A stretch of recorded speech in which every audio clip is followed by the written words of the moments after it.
If you're a big fan of cats and anime, don't skip this post because it is just for you. A talented Japanese man who loves to use his free time to create handmade anime costumes for his two cute cats. He even takes photos and shares them on social media, where the awesome photos are capturing everyone's hearts.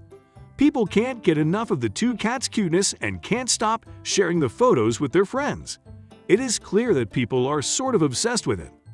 According to the cat dad, all of his costumes and designs are made from scratch and with his own two hands.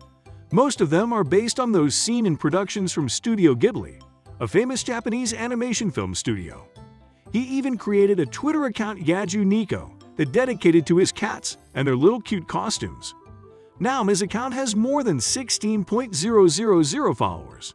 We invite you to take a look at some of awesome and cute costumes that the cat dad has created for his two adorable cats.